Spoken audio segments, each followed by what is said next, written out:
I know we kind of wanted to give an overview, like a debrief of what we were doing in our lives. And yes, I did a lot of work today because I had to do basically free homework to I'll be back. meet. Okay. Leighton is returning later. I had to do pre-homework to the course, a course certification, which allows me access to see the resources I need to start my clinicals this fall. So a lot of steps. And I went through and I chugged through all of Scheduling. that today. Scheduling. Yeah. Yeah. Oh my God, Schedule my the issue. schedule. Oh, dude, we're talking about our lives. I had the biggest like Hail Mary moment for me. It was so great. So I got super unlucky, and they released the clinical assignments. And I got super unlucky. They released it, and I'm placed in a clinical assignment an hour away. Yay! So that means an hour drive there, an hour drive back whenever I want. But the thing is, I have to be at the facility ready at 6:30 in the morning, which means I have to leave UNH, the place at 5:30 in the morning. Which means Nice. My boy went. My bad. I have to leave doxed. Oh. Great job. Okay, I wanted to like, yes, we go to that university. I will also like to say we are in no way affiliated with that university. Okay. Now that we have said that, I can move on. There you Okay. go. There you go. So, but that means I'm gonna have to wake up at 4:30 in the morning to prepare to go to my clinical, which will last from 6:30 until 3:30. And then I was scheduled to have another class from 6 to 9:30 that same day. And I was like, this is going to be hell.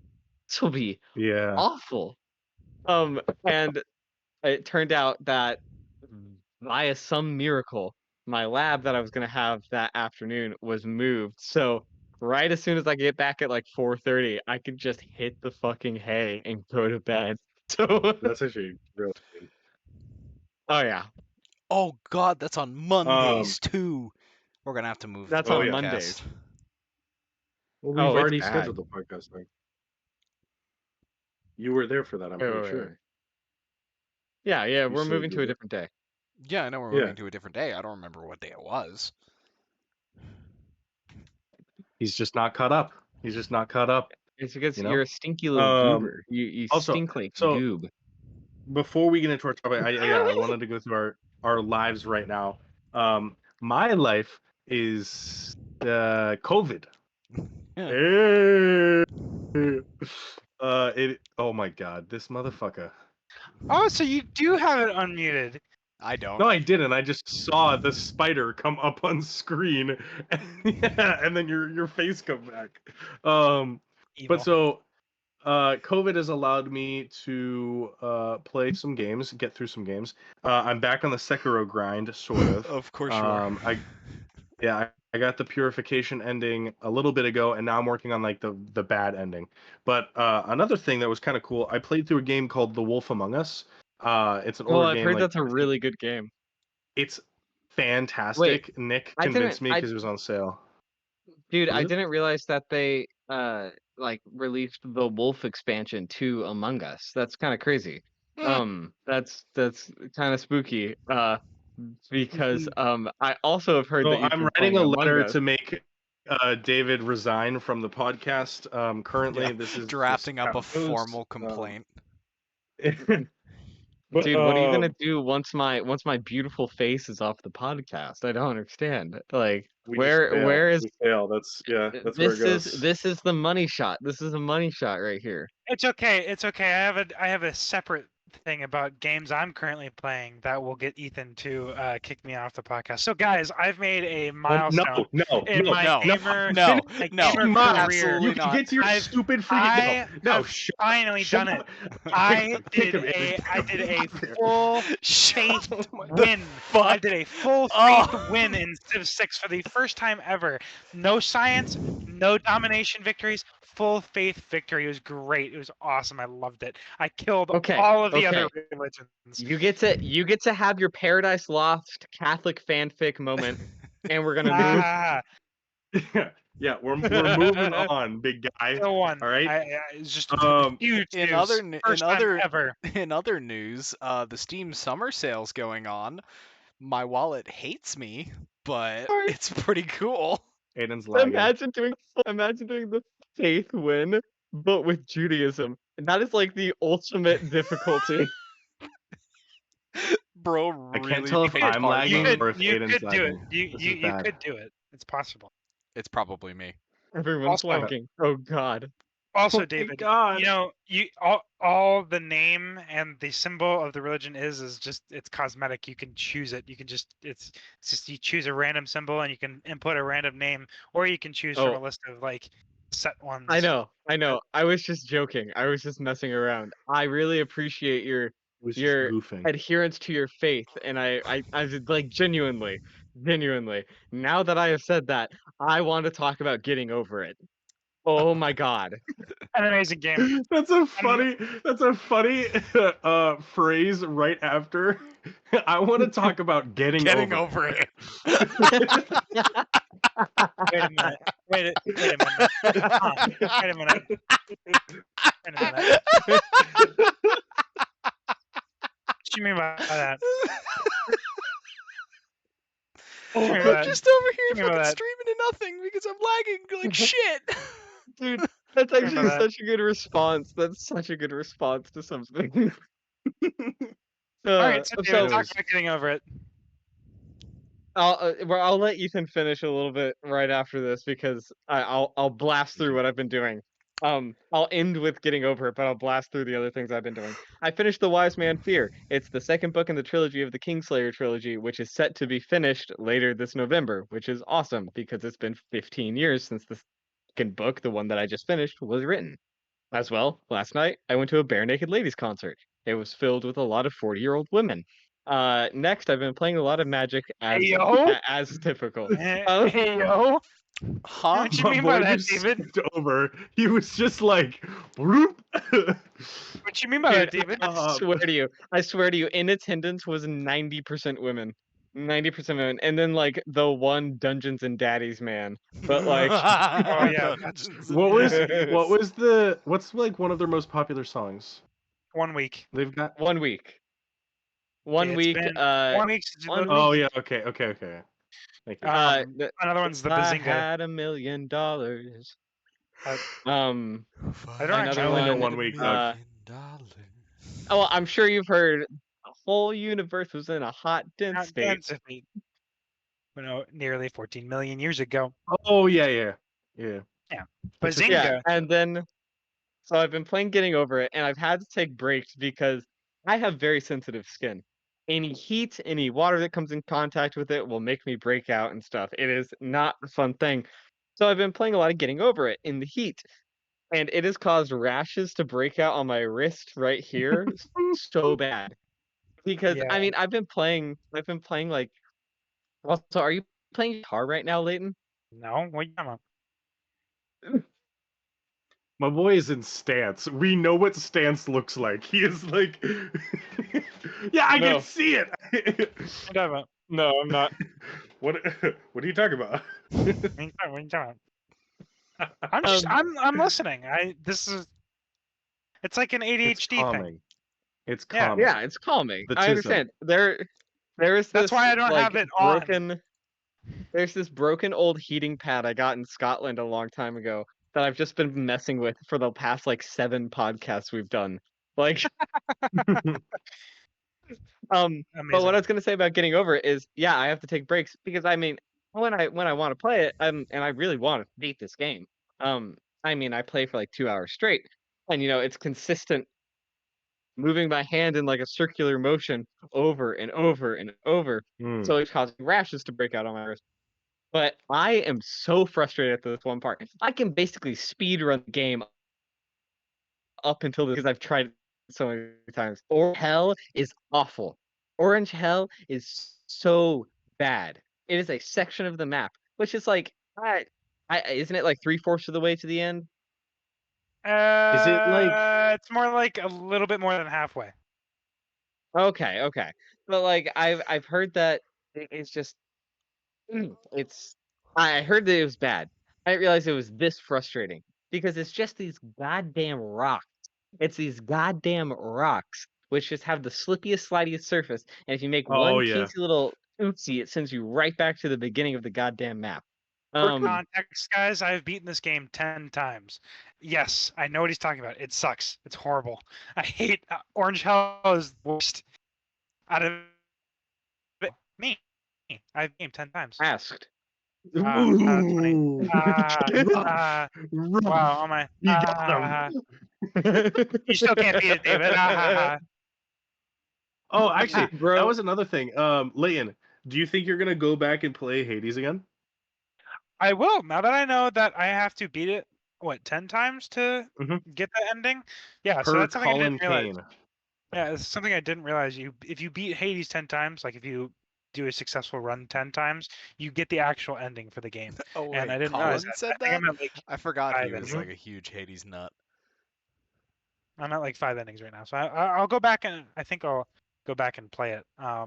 I've been wanting. I need to finish Yakuza Kiwami 2. That's something I've been playing. I'm at the very last bit where, like, it's like, are you sure you want to continue? There's no going back. That kind of thing that games do. So I'm at that point, and I just need to I just gotta finish it. Just gotta end it, and that's Kiwami 2, and then I'll have played 3 Yakuza games, and then I bought Like a Dragon Ishin with the Steam Summer Sale, so I want to play that as well. But I will go back to Hades and finish it a couple more times to get that final ending, because I mean that game's awesome, so I enjoy it anyway.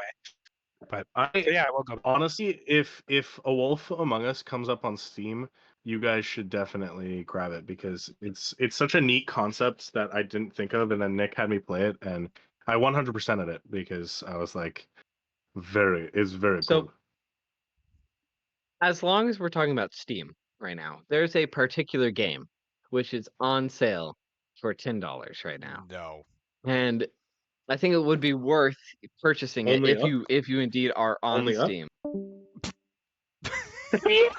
We've won, guys. It's over. What happened? Did We you did kick it. him? We did it.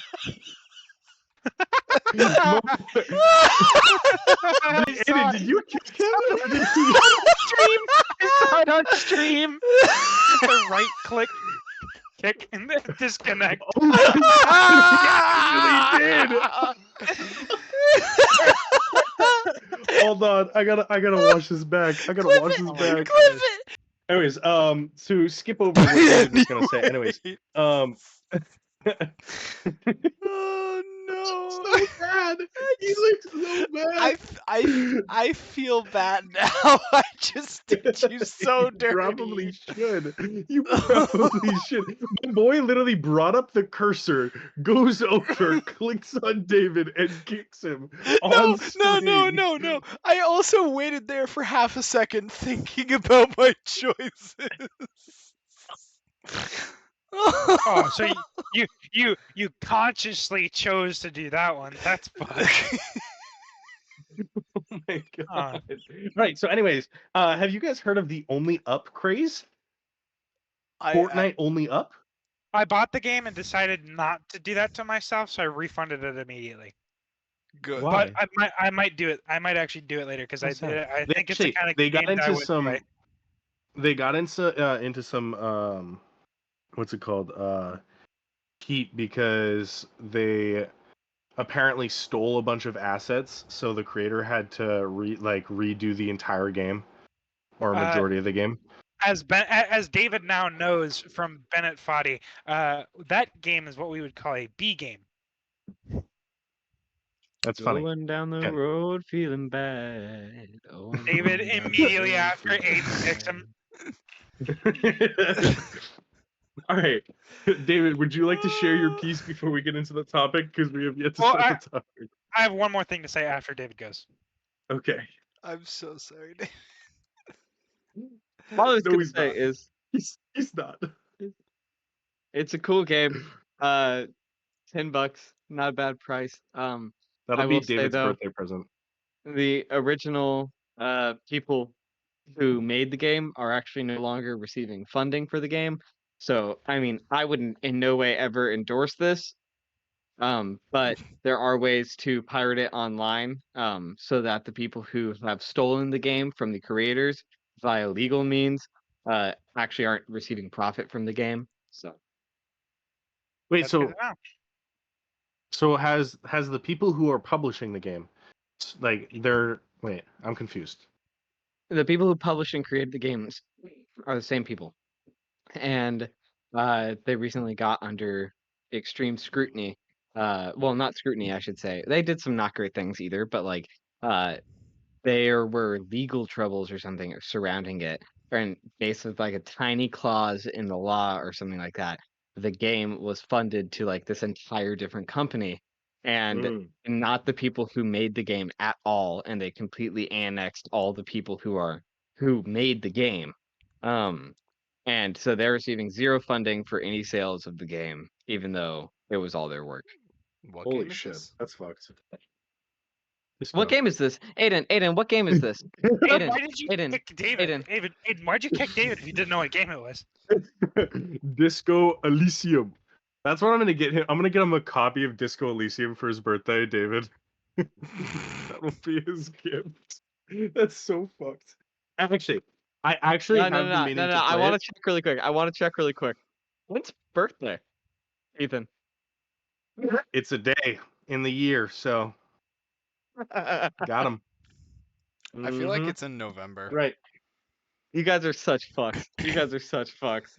I have a vague feeling it's in like November Okay, or something. I know that it's no, I think it's no.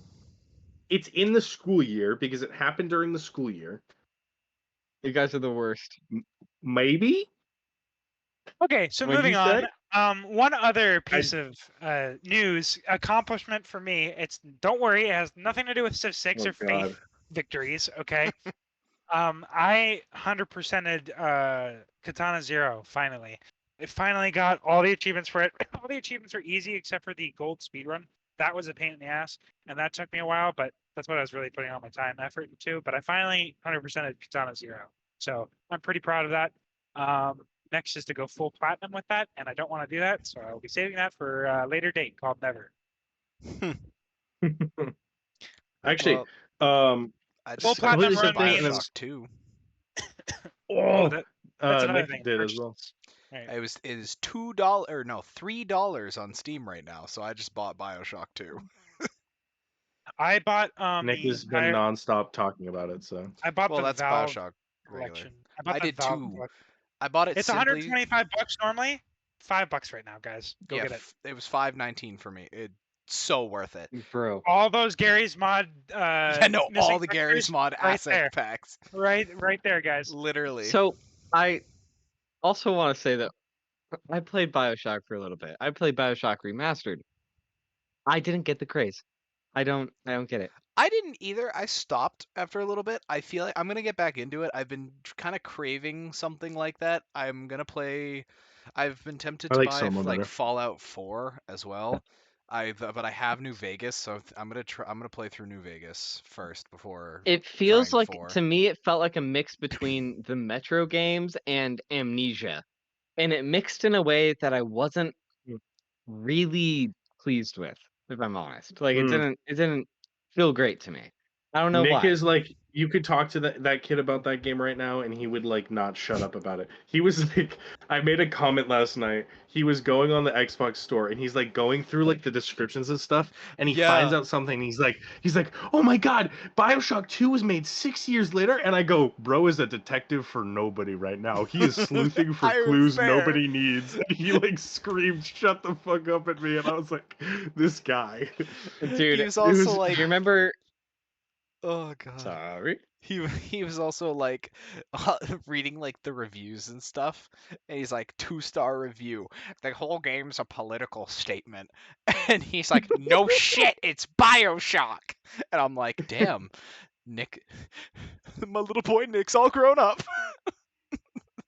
So, I don't know if you guys remember this from our group chat, but there was a game I tried recently that I couldn't get my tiny little Willy to play. It was so scary. my balls went inside me at multiple points. Like, Outlast? Really? brother, you ever played it? Neither have I. Dude, And I I'm gonna keep it actually real. Outlast 2 is an experience. I'm gonna keep it real. I'm not the greatest with scary stuff. That's why I love it so much because Ooh. I get so invested in scary, spooky things. The reason that I like it so much is because I get so invested. But it also means that if I feel like I'm in it, I'm probably gonna shit myself right then and there on the David, spot.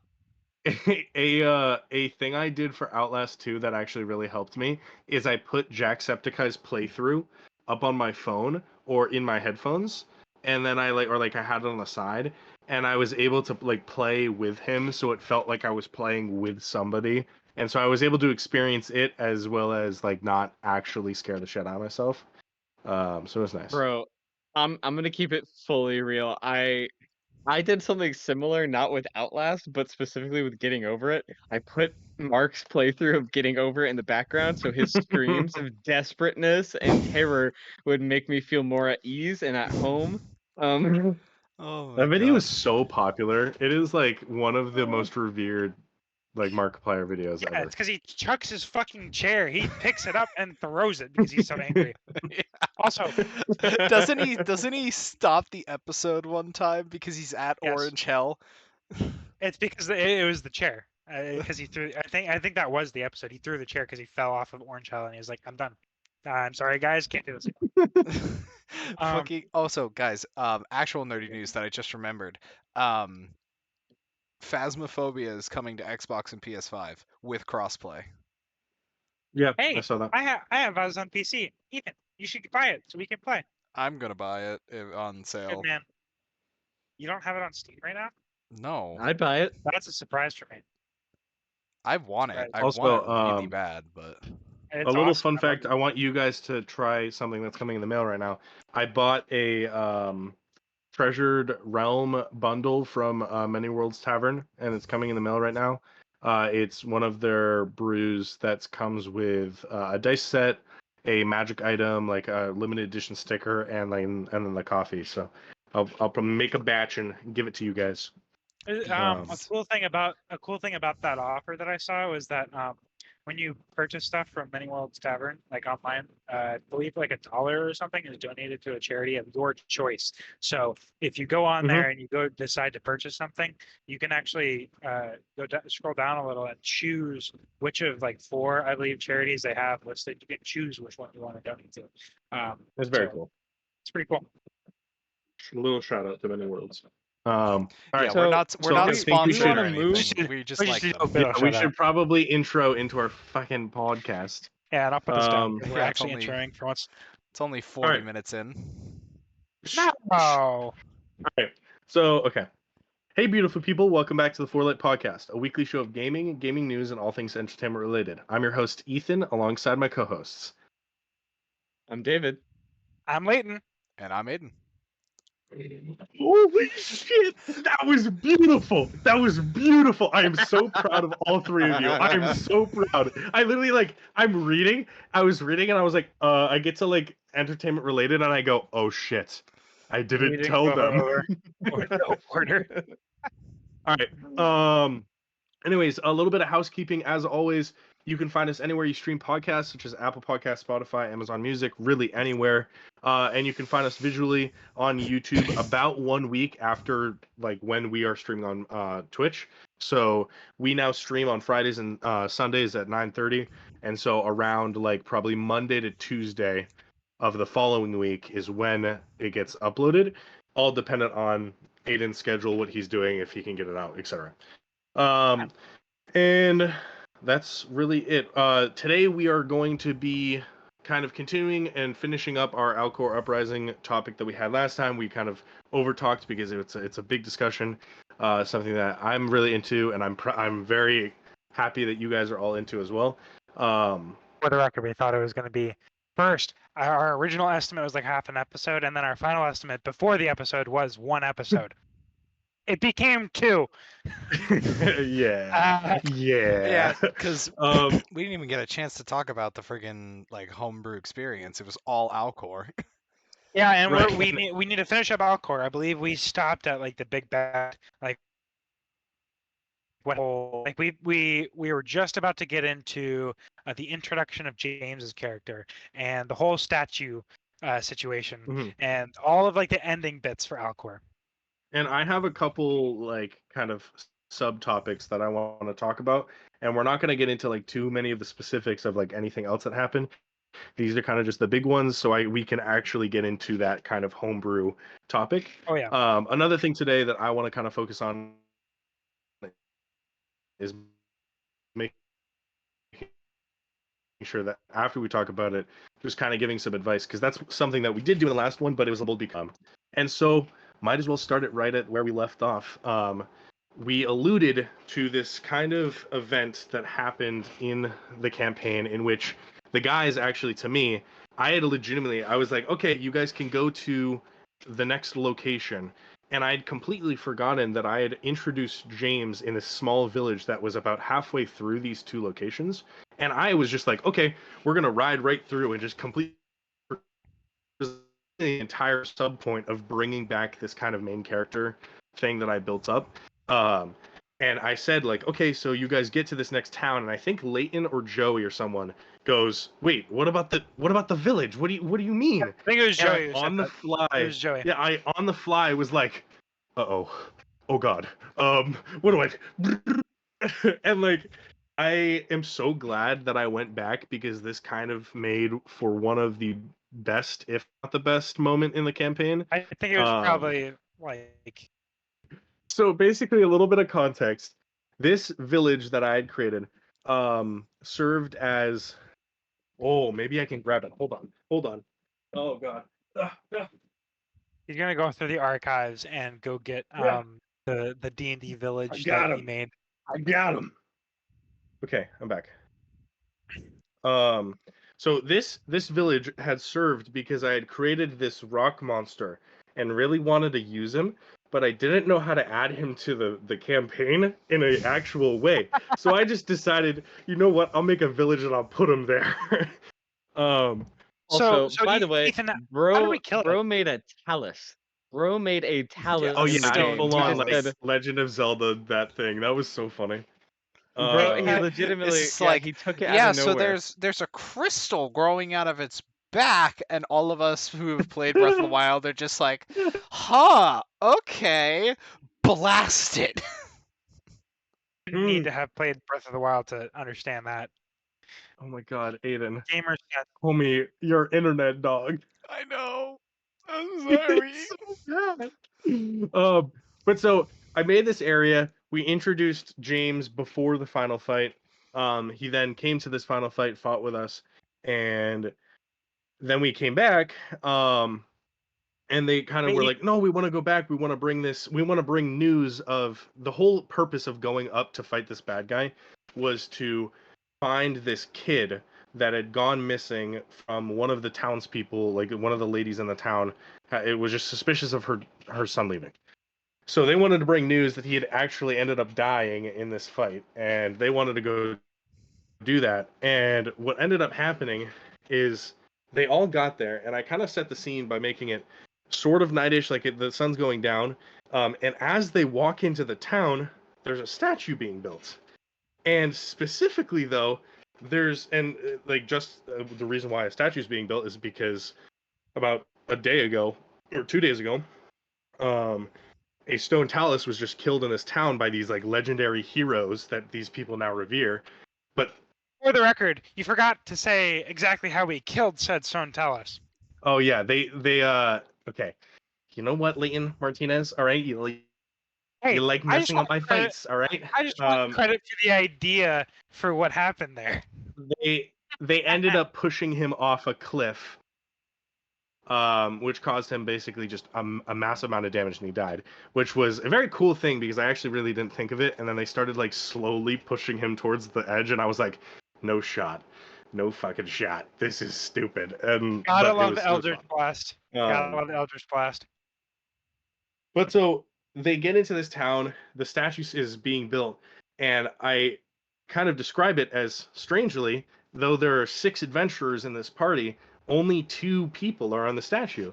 There's Coat, which is David's character, and then there's the mighty Tum Tum, who's up on his shoulder, kind of holding on to. I think he's a bow staff. I think that's what his weapon of choice was.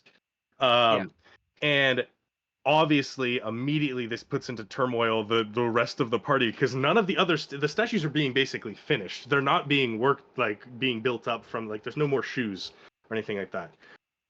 And so Joey kind of goes in, and we start like kind of starting this encounter, and it just kind of went balls to the wall immediately, and just things were happening, and people were just saying things. And so I'm gonna give a little context on this.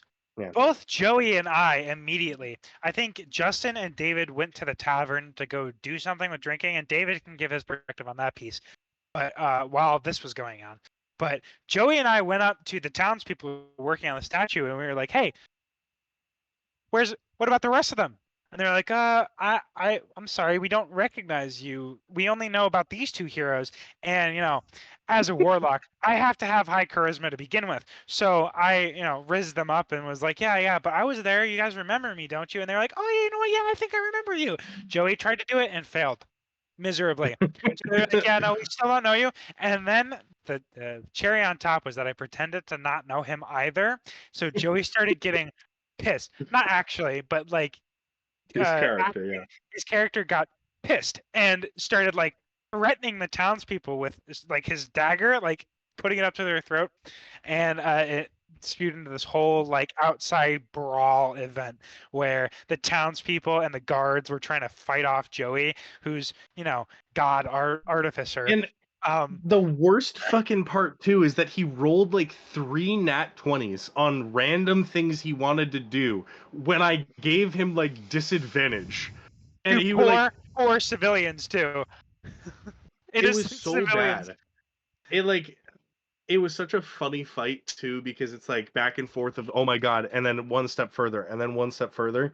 And then like, James getting involved with Tum Tum and just stepping in and be like, don't worry, guys. I'm here rizzing up the entire town. And they're like, they all know Tum Tum. So it's like right as he steps up, it's like everybody hushes down, and it's like the rest of the group is like, what the fuck is this guy doing? What is going on? And he just, like, the words that came out of James' mouth was, everyone, I am Tum Tum, son of Mum Mum. And it was like, I think Joey actually like almost like screamed of laughter. Like he was like legitimately dying at the table because it just came out of nowhere. And this was an introduction to James, basically, because he hadn't played D&D before. And so, like, honestly, kind of moving into like what I learned from this moment is, first of all, you never want to leave out a like thing. If like your players bring up something, if they bring up a place that they want to go to or a place that they were interested in, allow them to do so and try your best to just push stuff at them, because then really, really funny interactions can happen, really fun interactions, and then those things will be like held onto for the rest of the time they think about this adventure. I think one of the things I struggle with, and that's something we talked about last time, was including Aiden and making sure Aiden's character had specific things that were like he was just involved, like and he had missed a couple sessions, so it was he was set back a little bit. But one of the things I did in this was like, okay, I need to target something at him, and I sent like a little kid up to him, and the little kid wanted him to go play with another one of the characters who was playing on stage, and like he went up, and I think, did you like sing or like what did you do, or like you played drums or something? You did something. I played drums. Yeah, it was like. It was something interesting, and it was like you burned the sticks or something, and you just started playing, and it was like a really like happy, joyous like session, especially after a really like not so great session. What do you guys think about things that you learned? It was immediately following the flop session of like the whole stuff that went on with the big bad and then my character and that kind of stuff, and it was immediately following that, and we weren't expecting it to be so hilarious, but it was, because there were like 2 separate events that happened there. It was the whole statue thing, which was 3 of us were involved in that, and then 3 of us were involved in the whole tavern section, which was like happening at the same time as the statue incident. And they just, I don't know, it was very well played. It played out very well. Like, David, you have more knowledge about what happened on the tavern because I think you were there. So I was part of the tavern section, and one of the things is with my character is he, before he became desperate and started looking for money to like, fund his family and stuff, he worked as a person who would go and following disasters and like following disastrous events to help them rebuild their towns and stuff. With like his woodworking skill because his family were like well-renowned woodworkers and all sorts of stuff. So he sees that this tavern has been destroyed. And he's just like, my calling comes. And he goes there. And we start it's like a side story thing. So we're kind of like we're building up the tavern and everything, and then slowly all like a group of townspeople come and help us more and more. We get drunk out of our mind, and I start rizzing up the barmaid again. And this fucking guy. I don't know how it continually works over and over again, but this guy has like he has like a 10 in his charisma stat. Base level, normal, no negative. It's because you always got advantage with your max Riz IRL stat. Yeah. You would like explain something out, and everybody at the table would be like, Ethan? And I'm like, oh, just fucking give him advantage. God damn it. Because this is the thing too. I was trying to get into the character. I'm like, this guy is, he's a rather good-looking, tall individual. He could probably pull a lady or two. Specifically tall. Shut up. Shut up. I want you to shut your mouth right now. Viewers who don't know, David is a short fellow, so that's why the joke's funny. He's a short king. Ha ha ha. Ha ha ha. Look, this is the chair next to me.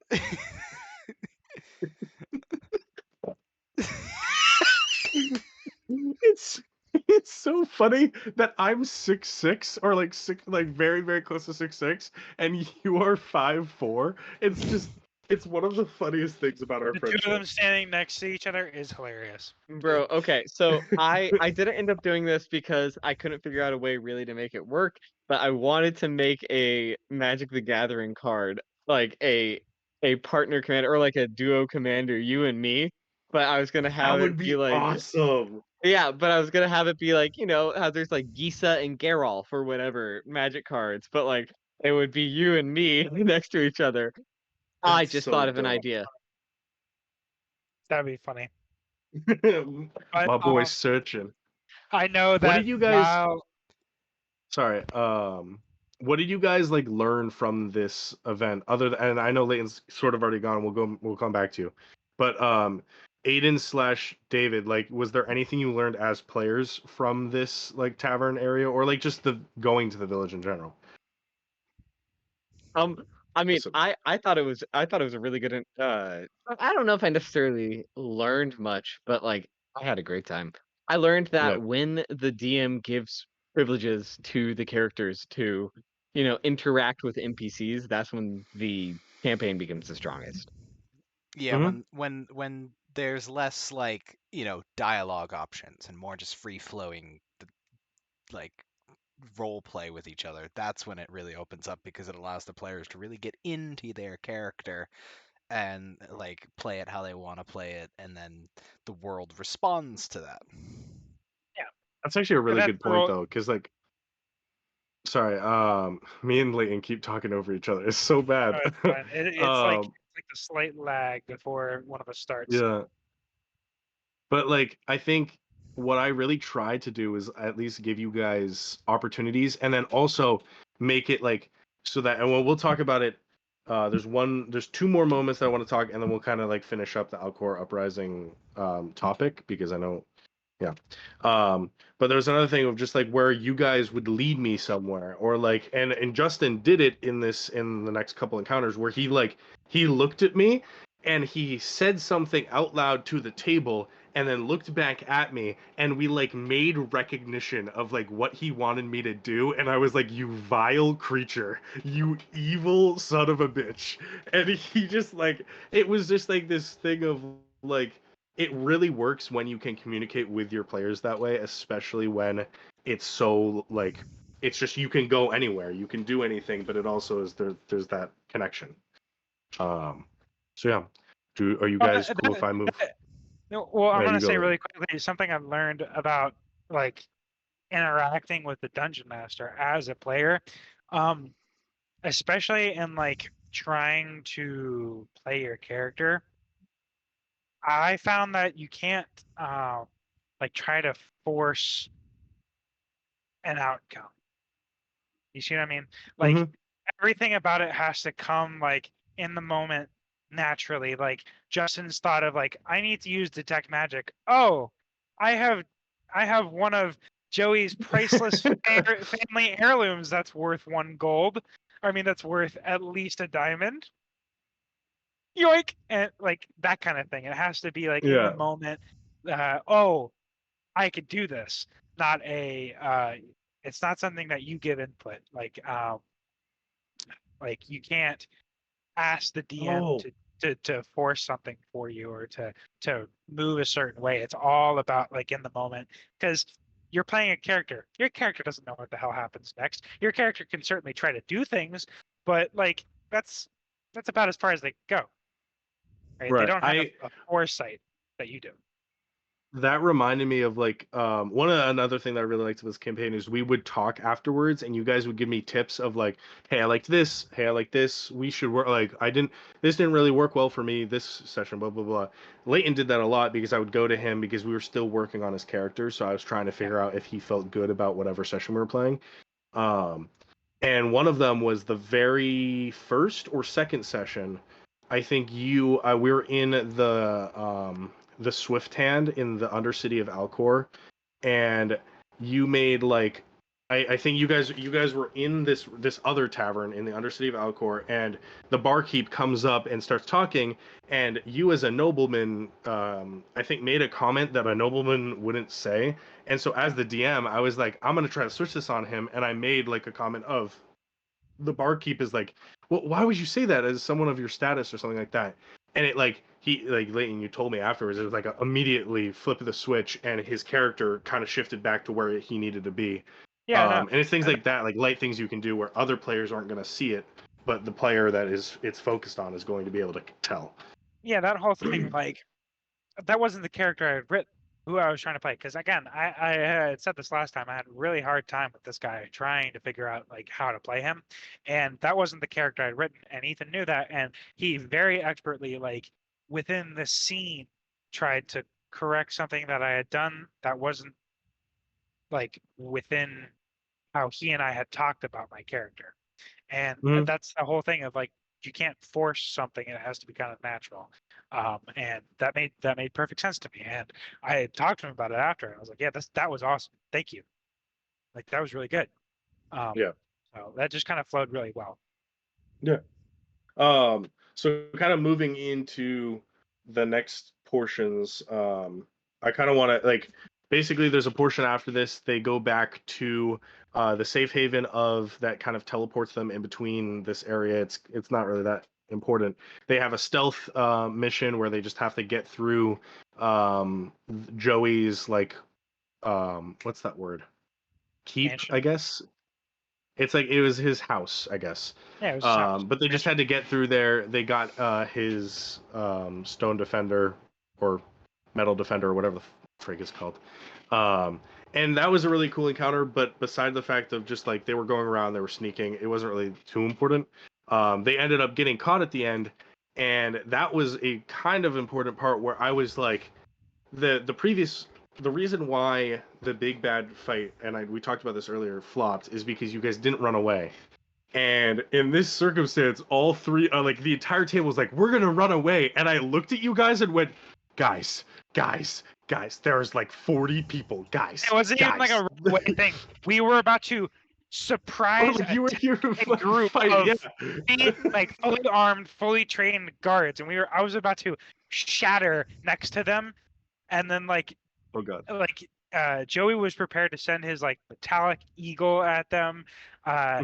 Like all of us were prepared to fight, and Ethan was like, guys, go. Like multiple times throughout this thing, I was going, there's like 40 or 30 sets of footsteps. There are like every one of them is just like, no, so like honestly, let's like gear up here. We'll make a noise over here and then we'll back it. I was like, oh my god, they're gonna get themselves killed. This is what's happening. And like I said that, and it was kind of a like, I mean, some DMs may frown upon doing that. It's like you put yourself, they put themselves in this situation, they should kind of live it out. But at the same time, it was like I didn't want them to die over a stupid situation like that. And so this was like kind of collective. The table just was like, okay, let's go willingly, because the guards were basically there to take them and bring them to the king, which was a big section of this campaign that kind of switched the angle of how you guys saw one of the big bads. And so they get up, and the whole kind of purpose of this campaign is, okay, we're trying to figure out what's going on and who's trying to take over the throne of this kingdom of Alcour. What's going on? Who is this? And the current king is King Tragan, and they are brought to King Tragan, and King Tragan's like, what the hell were you guys doing this entire time? You guys are failures. We hate you. What's going on? Like, you guys suck. And a very interesting moment is that Leighton behind the scenes had actually been talking to me about using sending stones to talk to one of the advisors of the king, which to him seemed like he was just trying to give information as his character, but to me was basically this advisor was just going to King Tragan going, they're getting a little too close. They're getting a little too close. They're getting a little, and Leighton didn't know this. And so we get up to the fight, and Leighton kind of steps up and is like, but we have been talking. I've been sending stones to this advisor, Marissa. Like, this is a very key thing I've been doing. And the king looks at him dead in the eyes and goes, you're lying. What are you talking about? I don't know anything about whatever you're talking about. This is not true. And like at the table, Leighton looks at me and goes like, what do you mean? And like it was this huge kind of backstab thing that I had worked out. And then obviously the kind of the kill section of this was the part where Justin, as I said before, kind of looked at me and he said to the group, kind of, it was targeted towards the king, but he said like, kind of to the soldiers and the king as well, like, don't you see that the king is manipulating you? You guys wouldn't want to live under a kingdom of fear, would you? Blah, blah, blah, blah, blah. Like, we should rise up, or something along the lines, to kind of get all of the soldiers that were lined up next to the king to kind of turn. And he looks at me, and I thought at first he was genuine. He was like, oh my god, I want to actually try to fight. But he looked at me and also like kind of texted and was like, I want you to kill one of them. And it was like, what do you mean? Because basically what happens is it's a threaten. It's like he was challenging King Tragan to do something, and what happens is a soldier turns and he's like, but sir, blah, blah, and he kind of steps a little bit out of line. King Tragan goes over and just murders him in front of the entire group. And it's like this crazy moment. And I look back at Justin and he's got this grin on his face. And I was like, you are evil. You are evil, dog. This is messed He's an up. evil man.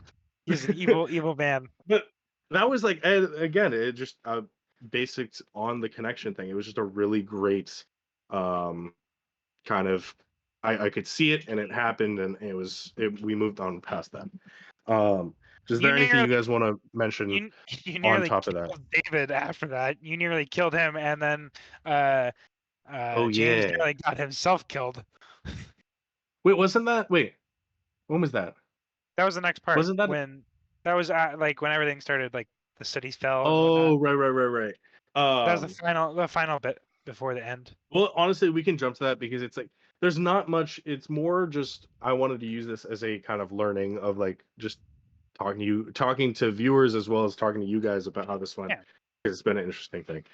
But so moving to that point, I remember when something that was really, really like helped me a lot. I think David did do it on purpose in certain circumstances, which I appreciated. Is he would go afterwards and be like, David, you're not David. He would say, Ethan, like I really appreciated this. This was really, really well written today. Like I really, really liked this, and it made me like so much more excited to move on to the next part. And that was something that he commented on about this kind of event.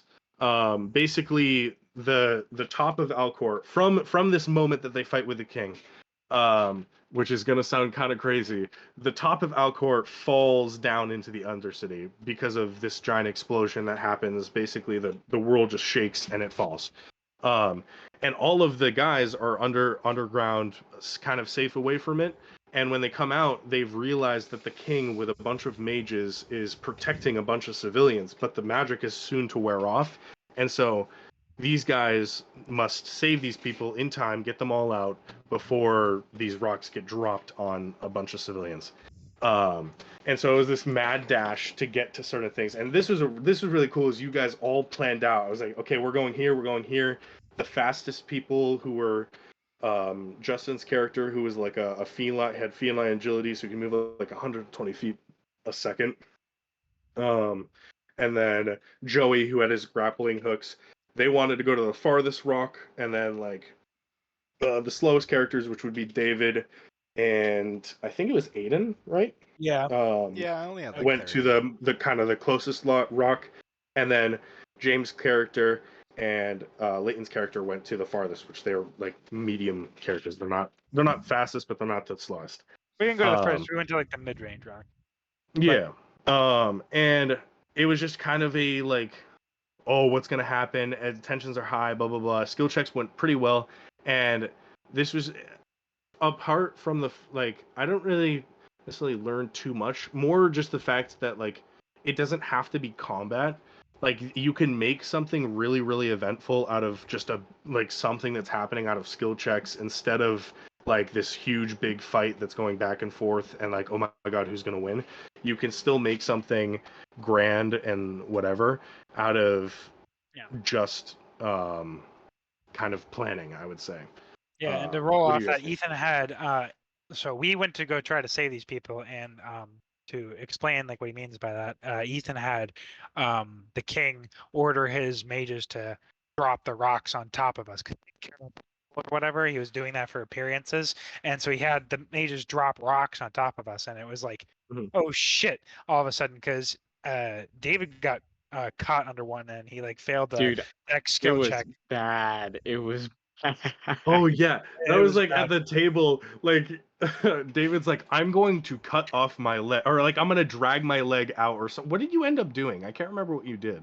I ended up dragging my leg out because I figured someone could heal it rather than me losing a leg. And I think we did manage to do that.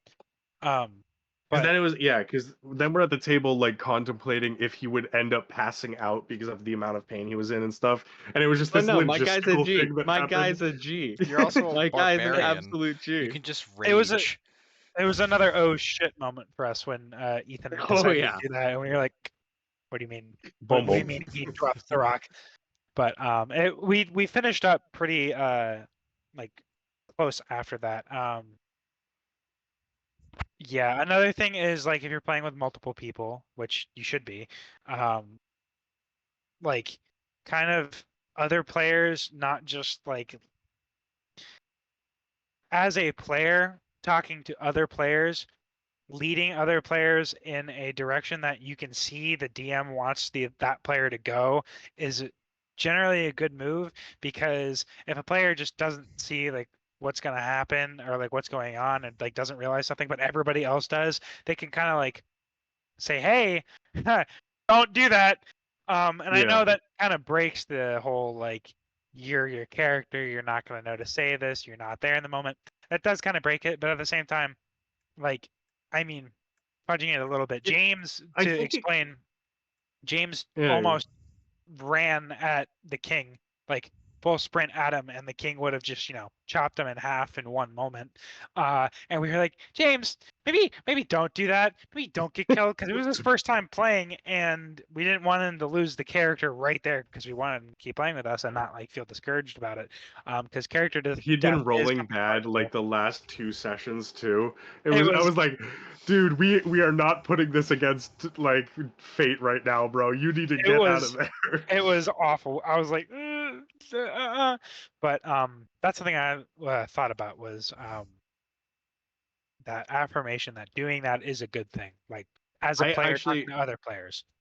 I really like that idea because it's like it's one I think it jumps playgroup to playgroup, and I think that's something you just address to your players before you start is like, hey guys, if you want to play as your character, like such like a player's playing an evil character and their entire thing behind the scenes is to sabotage the group. You got to address that. You have to be like, hey, you're going to look really bad if you do this, and or you're just going to look like you're not doing anything, etc. This may cause turmoil, but it also could cause you to just not have as much fun because you are not in the action. You're just avidly trying to do the opposite.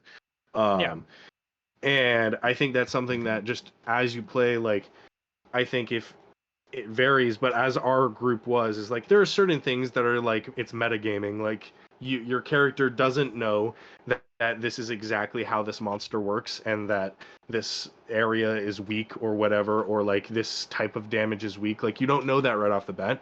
You can get sort of lucky if it's the only weapon in your inventory, but if you specifically decide over 3 like turns to fasten like a specific type of weapon, yet you haven't asked the DM anything, it looks really weird, and it can come across as weird later down the line.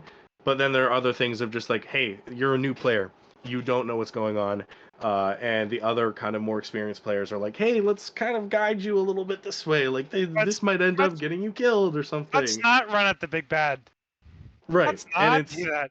those are things that kind of just can be addressed as you play and as your group kind of progresses together. So yeah. Did, All right. So did sorry. either of you two have any like final thoughts as like players on that?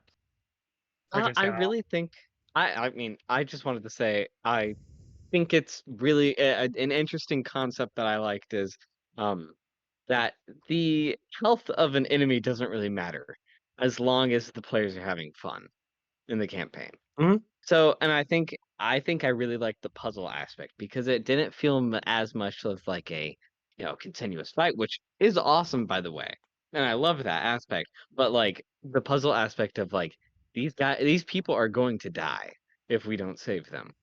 How do we save them? Type aspect. Right. Yeah. That was really, really neat. Yeah, and that was it was very good for the table too, to kind of just It played immediately start into my thinking about it. it played into my character very well, which was really nice. And then any thoughts? Again, you didn't, as just a DM, what do you think on just puzzles, fighting, No, I think etc.? it was a great balance. I feel like you could benefit from more story-driven sessions, like purely story-driven sessions, because a lot of the sessions were you go in, you do the story, you end with combat, and then we're good, which is Yeah. fun. I will admit, combat's very fun. Like it's fun to strategize with your friends and stuff. But it could benefit from doing entire sessions that are all role play and going through story and talking with people and giving I think- story elements that go together, and piecing them together as a group. I agree 100% because it's like I remember coming back from I think like Rite Aid or something like that, and I turned to you and you said you said something along the lines of what you're saying now, and I think my response at the time was like, and it sort of is still, I think now, honestly, as we work into our way of getting back to school and starting up part 2 and stuff, that might be a more thing that I kind of focus into, is just that story, really role play heavy games work really well for players who are very experienced, because it's something that when you're very experienced, you know the gist, you got it down, you know what's going on, you're sitting down, you're ready to build out this character, you're ready to build out the story. Somebody for like James, and that's something I brought up to you, was like James brought up to me that he was getting bored in certain circumstances because there were so many long to at least him sections of just role play, story, etc. And that's why I would like throw in like maybe a couple boss or like a boss or like maybe a couple minions or something to kind of gravitate towards. And maybe like the rest of you guys and experienced players would do that, is like, no, I'm gonna just keep moving on, I'm good, like these two can fight those things, I'm gonna keep running and or keep going on and talking to whoever or something. I think that's 100% case by case. I think that's 100% based on like the kind of player group you're playing with. I think it's like, because for me, I'll do sessions with my friends, and that's kind of this is kind of a homebrew topic, but I'll do sessions with my friends that are like quick ones, like not as long ones, because we haven't done a long campaign in like a year since I went down there last. But we'll do quick sessions where it's purely combat, and we love it. Like, we don't have to have the story side of things. We want a pure combat experience sometimes, and sometimes it works out better that way. Like again, it really depends on like what you're looking for, what the group is looking for, and that kind of thing. Like, having a fully story-driven couple of sessions could be really good for a group that's looking for that. Because if you're not, you're going to get bored really quickly, and you're going to get kind of annoyed, and it's going to get kind of tedious, and you're not going to be able to fully focus on that. I personally really do like I like both sections of it, but I would have to be really invested in my character to want a fully story-driven section. Like, I don't know. It really depends. I'm the kind of person that really enjoys the combat setting, and I've seen others that are more like that rather than the story. So it depends on the people, and that's a DM 100%. So honestly, if we want to, we can kind of just jump into homebrew, that second topic. We're gonna go Aiden, David, and then Liam. This depends on the person. I do want to point out really quick, we are almost at 2 hours. It's only an hour and 19. Actually? No, it's only an hour and 19. Hour and a half. But like, if we start this topic right now, we'll probably be heading. Well, we did have like 15. We'll finish this up. I think we got this. Okay, I think that's totally fine. That's totally fine. I just wanted to be like, yeah, maybe. But yes, thank you. Talking about can't homebrew. split this up into part 3. I won't go on too long about my homebrew experience. I mean, I have the most experience with playing and DMing homebrew. I think I'm. Yeah, okay. So then, how we'll do that? We'll go David, Leighton, Aiden, because then it's kind of. Wait, actually, would you say you have, David? Do you have more DMing experience or player experience? It's a mixed bag. I've probably DM'd like 5 campaigns, and I've probably been a part of like 7. So. Okay. So then, actually, honestly, we're probably on the same level. We'll go David, Leighton, Aiden. No, so I guess particular order. But David, I just want you. Sorry. For the record, we're skipping over Ethan because all of the alcour was his homebrew campaign. Yeah. So we're skipping that one. It's time to turn it towards you guys and just kind of get your experience. I haven't, and this is a side thing I've talked about it a little bit, but I don't think I've played a player once. I've played a player once, and I've homebrewed like 3 campaigns, and that's it. I really just like DMing. God Complex, I don't know. Don't worry, you're gonna be a player for my campaign. I'm excited for that. But anyways, so David, you start off, just kind of advice or anything you've learned, maybe a memory, really anything you want, just the homebrew experience. What do you think? So I first want to start off by talking about, I know we had like, maybe this is an idea or something like that, comparing homebrew versus like module play. And something that I want to talk about with that is, it depends. If you're looking for a set story, module play is awesome. If you want to have fun and create something with your friends, do homebrew. Because, I mean, also, you can have fun with module too. You can have fun. You can totally have fun with module. It's just, are you looking for it feels more like a movie? or a video game versus Aiden, you are a dick. You are a dick. I'm You are raising a my dick. hand silently so that I You could. could have been like this. David literally like looked at you, recognized it, and you still were going like this. I'm was literally- raising my Bro was hand literally the guy- silently. Bro was the guy in math class who, like, the teacher asks a simple question, which is like 3 times 2, and he's like, Bro's giving me 5? crazy. He's giving me Chihuahua energy right now, and I'm not a fan of it. Like, Amazing. I'm sorry. I flamed the shit out of Aiden. It's been building up Chihuahua? ever since he kicked me out of the the group. It's been building fucking slowly. building. But I want to say as well, the thing that makes homebrewing fun is the aspect of creation. It and it can be fun for players as well, absolutely. But Aiden, you will have your turn, you little wanker. Ah. But yes, it's the aspect of creation. This is the reason why D&D content creators are so popular.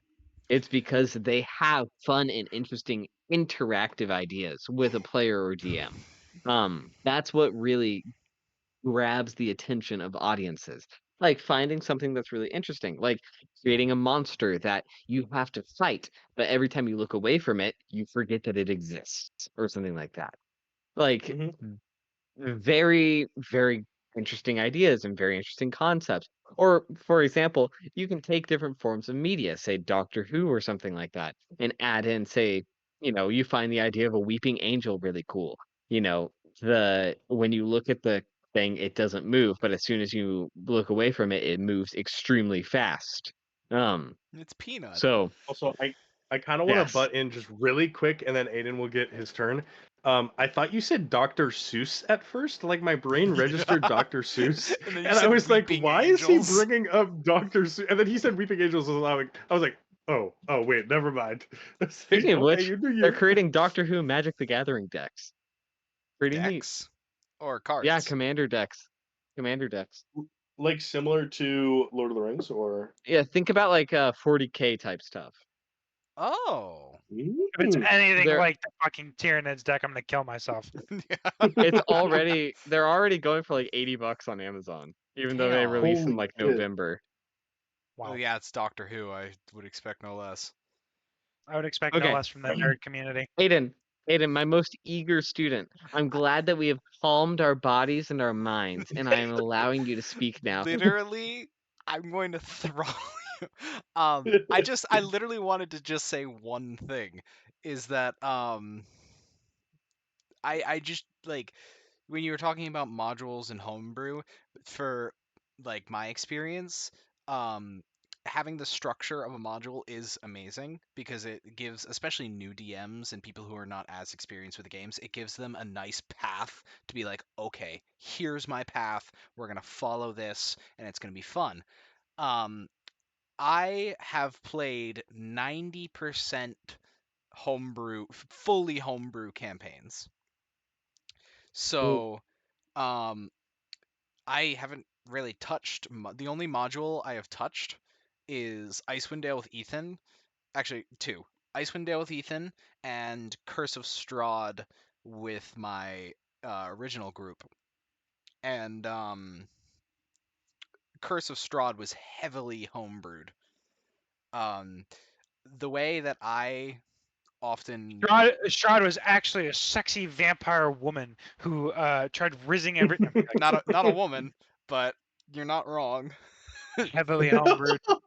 No, Strahd was not the BBEG. That was basically the thing. It was interesting. Huh. It was really bad, honestly. It was bad. Everything about that campaign was fucking awful. Oh, yeah, I have those stories too. Yeah, no, I have plenty of stories about that. I should get Trith in here. But like using like for mid-experienced DMs, using a module, don't be afraid of it. Don't think that you have to be like a good, amazing DM. You have to make like your own expansive world with all this background and lore where your characters can be perfectly integrated in every little aspect. No, it doesn't need that. Don't be afraid to like copy some things. Obviously, make it fit. Don't be like poor little Gray's player and make the one of their characters BBEG Among Us. You didn't get to hear about that. Yeah, one of Gray's players currently is like Edgelord McGee, who's wasting every spell slot on Disguise Self. Not a changeling, not a Mask of Many Faces warlock, so you can get Disguise Self for free. No, wasting every single spell slot to continuously cast Disguise Self so that they can, which, by the way, does not change their appearance, only their eyes and hair. Anyway, To escape, get this, a combination hybrid of red and blue from Among Us, one crewmate, one imposter. terrible. Yeah, Terrible. I know. But, sorry, ADHD side tangent. Don't be afraid. Evil. Don't be afraid to steal things from medias that you like, as long as you integrate it. As long as it fits in the story, as long as it fits in the continuity of what you are doing, don't be afraid to take things from places and put them in your campaign. Because ultimately, it's for your own enjoyment and the enjoyment of your players. So you shouldn't care about making such a original, amazing thing. In my opinion. I agree with that. What did you do? I get that. What did who do? Me? Yeah. What's your experience? Oh, Because I can tell we're I- getting probably a little sleepy here. A little. me? No, I'm not sleepy. I'm looking around at the multitude of bugs in my room that I need to kill with the Okay, so Zapper 7000. Don't worry it's about it. probably just me. Yeah, no, it's just you and whatever Ethan's doing. Dude, so I got like 4 hours of sleep last night because I came back from the concert. I went to bed at like 2. And I was like, cool, I can sleep until like 10. This will be fine. But my mother, who just had leg surgery, like intensive leg surgery, hobbles out through our room, is going down the stairs, doing all sorts. I'm like, Mom, you had surgery 2 days ago. What are you doing? And she's like, I'm cleaning the house. I said, no, you're not. No, you're You not. are not Go back cleaning to the bed. house. And she's like, yes, I am. This is my house. I can do what I said. And I said, okay, I will watch you clean the house then. So I God. the next like 2 hours just following her around, making sure she didn't die. And then she goes back later and lays in bed and goes, oh, that wasn't a good idea. I'm in so much pain. I'm like, you are an idiot. You are an idiot. My mom does that sometimes. She has hip stuff, but anyway. So yeah, my homebrew experience, really quick. A little bit of background. I started as a player. I actually probably have less homebrew experience than David does. Now that he's actually said like a number about like how many he's done. I've probably been a player for about 4 or 5 campaigns, and I've DM'd like 2. So I've actually probably less than David does. But actually now that I think about it, it's been more like 7 player campaigns. But anyway, I started with my uncle Tony introduced me to D&D. And we played in 3rd edition, so that's what I was kind of used to begin with. And then I wanted to start it with my friend group down while I was living in Georgia. I wanted to start that with my friend group, and we did a campaign. I ran a campaign over Discord, which was difficult at first, but we've kind of gotten better at it nowadays. But I tried running a campaign through Discord, and it was a module campaign. It was the first time I DM'd, and it was like after the 3rd or 4th time I'd play as a player. My biggest thing is if you're new to it, if you're new to anything about it, just jump into it, because I have had the module I DM'd, the module system I DM'd, I did not do a good job. I had made a character as a DM. I had made my own character within the world that I was kind of playing A while I was the DM. DMPC. Don't do that. Don't do that. Don't. At least don't do that. It just I leads don't to think so many problems. It's fun. it's I bad. get it. I It's get it. horrible. Leighton, you are not invalid for wanting that. I get it. It's No, really hard. That Why was is me. it That so was me bad? many years ago. I don't know how to describe it. It's just I can. you can't do it. Go ahead. It's so bad because the DMPC doesn't become a character, it becomes the forwarding of the story. So it's basically just a trapping. It basically becomes a trapping device to get your players to do what you want in the world, and it's bad. It was bad. That's exactly what happened. And so the module campaign I tried to run, I had never done a DM before. I would recommend doing a module for the first time. Like if you're gonna DM for the first time, I would recommend doing it. That's a good tip. I didn't do it well, but it gave me an idea of what I should do as a team, rather than just kind of blindly doing things. But again, my biggest thing is you've never done it before, just do it. I ran a campaign. The other campaign I did was not a module campaign. It was a homebrew campaign. I had worked with some of my players to actually build homebrew spells, which is a really difficult thing to balance. And that's something I didn't realize before actually doing it. So it was like having Eldritch Blast be a 10th level Eldritch Blast at level 2. It wasn't good. Don't do it. I mean, you can do it, and I probably will end up doing it at a later date, is homebrewing your own spells, but I would not have the knowledge of the fact that you have to balance a spell correctly and you have to make a decent spell. Like it can't be overpowered and you can't give your player too much power with it early on. Like I would not have the knowledge of that if I had done that originally. If I had jumped into trying to do that, like making your own potions, making your own spells, and learning how to balance those things. You have to do it to get experience in doing it. Mm-hmm. See what I mean? It is incredibly hard to balance things in homebrew. Like full homebrew is very difficult to balance. I have been on the receiving end of Trith's massive balancing rants quite a few times, and that kid has balancing on lock down to a science. He's also been playing D&D forever. Trith and D&D don't exist without each other. Yeah, since the dawn of time, Trith was playing before he was born. Like, D&D was on the oldest Xbox known to man for him. Yeah. No, but seriously, that kid has it down to a literal science where we can create a, like, using his system, you can create any homebrew race, and he's created a points system for each level of racial feat so that you can mix and match all of them in like a logical fashion, and it'll come out with a basically balanced race.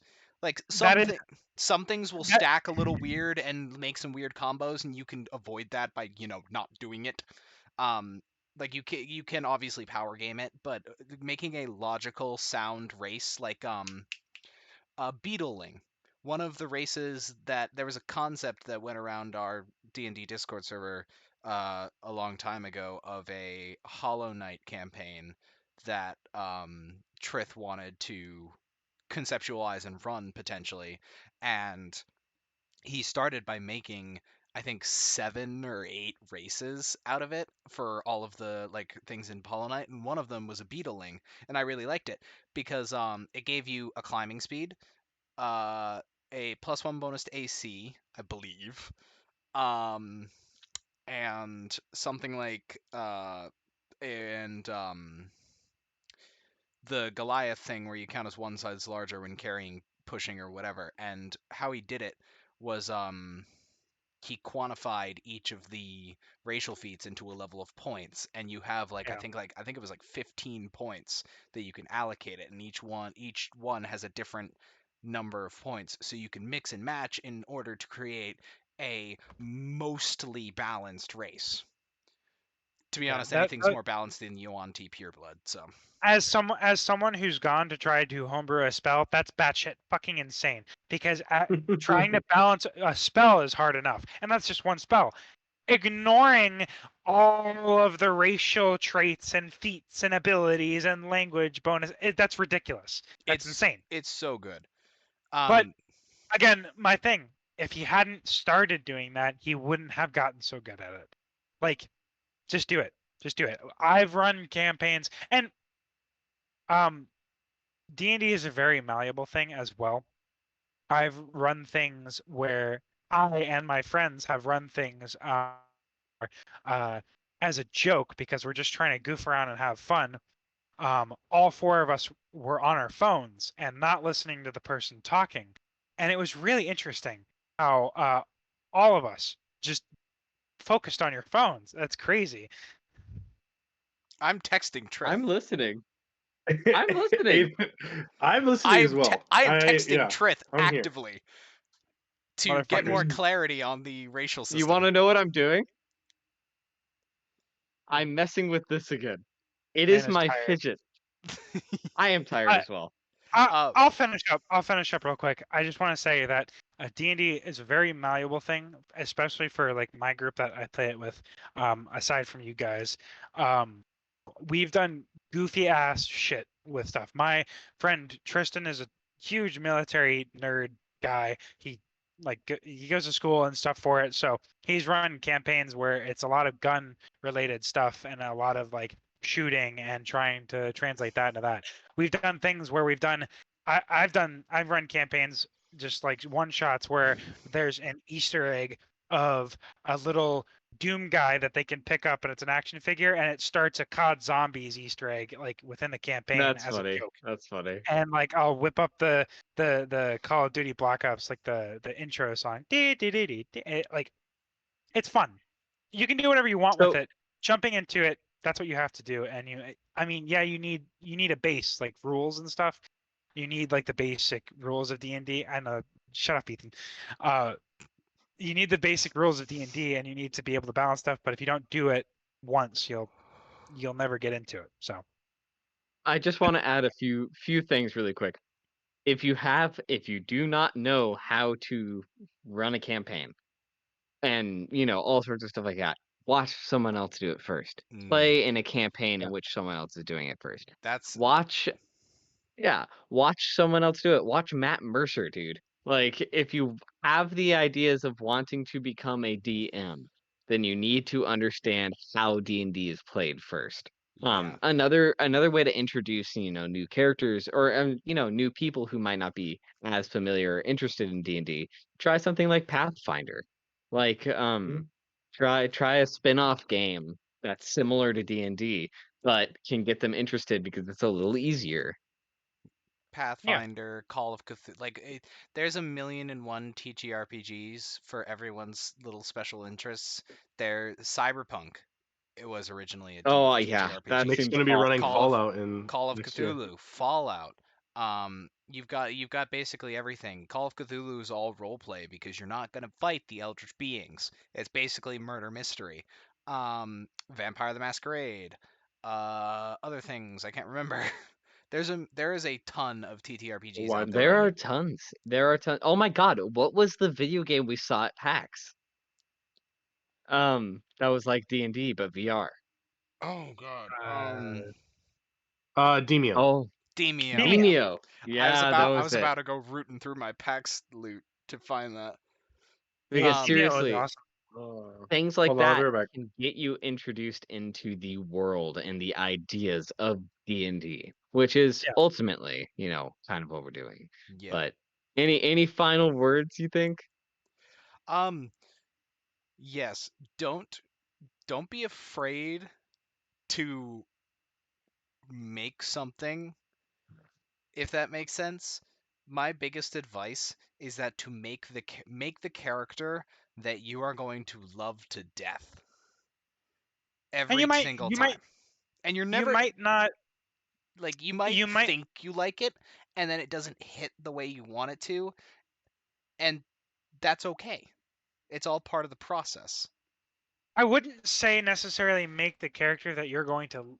Actually, no, I would say that because I was gonna bring up the point of my pirate character that I made. I made him because I wanted to play a pirate. I wanted to play Jack Sparrow, like because that's what I wanted to do because it's funny, and it ended up my best character because I played him in a way I was not expecting to play him, and it fell in very quickly. So if you make a character that you're going to love because it fits who you are, you're going to figure out how to play that person. Also, I will say, after about 5 or 6 campaigns being played, or you're playing with more experienced players, don't be afraid to kill a player.